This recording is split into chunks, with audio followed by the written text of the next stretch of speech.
ito yung mga tatak Duterte na mga projects, ano. So pag tatak Duterte talaga, matibay. Kaya seawall, bago siya tatama, babasagin mo na siya ng mga ang tawag ito, water breaker stone. Yan, ano. So ganito kaganda ang flood control projects dito. Good morning, good morning. So Tagalogin na naman natin dahil para maintindihan naman ng taga Maynila, no? Kasi marami din tayong subscriber na taga Maynila. So nandito tayo ngayon sa Coastal Road. Papakita naman natin yung kagandahan ng ating flood control dito, no? Pang international yung Coastal Road namin. Ito yung flood control namin dito. Lawak. Yan yung flood control. So sa mga di nakakaalam, itong flood control namin, sulit yan. May mga hagdan pa yan. So dito lang ito sa Coastal Road Park, Davao City. Sabi nga ni Kong, imbestigahan daw yung flood control. Sabi, anong imbestigahan mo rito? Wala namang sira, wala namang mga tumpag na mga tumpag na flood control projects. So pulido itong flood control projects namin, may mga hagdanan pa. Ayan. So napakaganda, no? Papakita natin sa baba. Dito sa baba. Sa bandang hapon, mga alas 5 ng hapon, marami ng tao dito. Marami nang nag-exercise dito. Na-jogging, walking dito. Ngayon, medyo tanghali pa. Saka maganda naman panahon. Kaya naisipan natin mag-vlog kahit tanghaling tapat, ano. So maganda naman panahon din, hindi naman mainit. So kailangan lang talaga nating ipakita ito. Dahil maya papunta na naman tayo doon sa kabilang coastal, doon sa malapit sa downtown. Kaya sa kabila na yan, diyan nag-assembly yung mga DDS, ano, yung mga Duterte supporters pag nagkakaroon ng rally. So itong park namin dito, napakaganda. Saka yung mga seawall namin, no? Yung seawall na yan, papakita natin yan. Para alam din ng mga kababayan natin, no, na bawal ang corruption dito. Bawal. Dito sa Davao, pinagbabawal talaga ng mga Duterte ang mga corruption. Kahit nga eleksyon mula noon pa, walang bayaran dito. Kung sino yung napupusuan, hindi kagaya sa ibang lugar na talamak yung bayaran, talamak yung dito hindi mo mababayaran yung tao dito. Kahit na mag-i-election pa, wala kang mababayaran dito. Kaya pinagbabawal ni Digong talaga rito yung mga corruption. Kaya dito solid talaga pag may project dito, solid yan.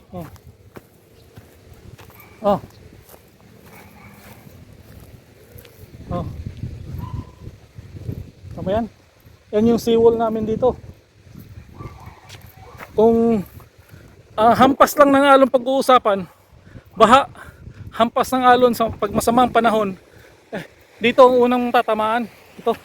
Itong seawall na to. Itong seawall na to, napakatibay nito. Wala kang makikita dyan. Pakita natin. Yan, ito na yung bukana. Bukana ng dagat at saka ilog. Kaya tinawag siyang bukana. Yan, tubig alat na yan dyan. papasok sa loob. Kaya ngayon parang high tide, pa high tide na, kaya papasok na yung tubig sa loob ng ilog.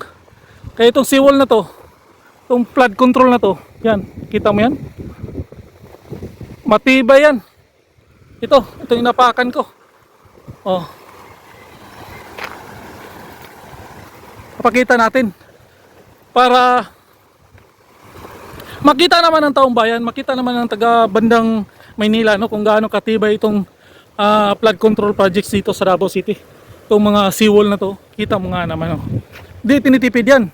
Itong mga water breaker, oh. Pag malakas yung alon, dito muna siya hahampas diyan sa mga water breaker na yan. Yan. Bago siya tatama dito. Saka doon. Oh. Kita nyo nga naman, oh. Ganito kaganda. Oh. Oh. Ha? Oh. Ang taas nito. Taasan nito. Oh. Tanya yan? Yan ano? Ito yung coastal road. Coastal road yan. Kita nyo yung bridge na yun? Doon. Hanggang doon. Kaso nga lang, hindi pa tapos yung hanggang Ikulan lang yata. Hanggang sa may SM Ikulan lang. Itong may rotunda doon. Tapos hindi pa tapos yung papuntang Ansuela Cove. Pag natapos niyan, napakaganda niyan. So dito, maraming nag-i-exercise dito sa bandang hapon. So ngayon, tanghaling tapat. At saka maganda naman panahon, kaya kinukunan ko na lang ng vlog. So pinapakita ko lang. Kita nyo yung mga water breaker na yan. Hanggang doon yan.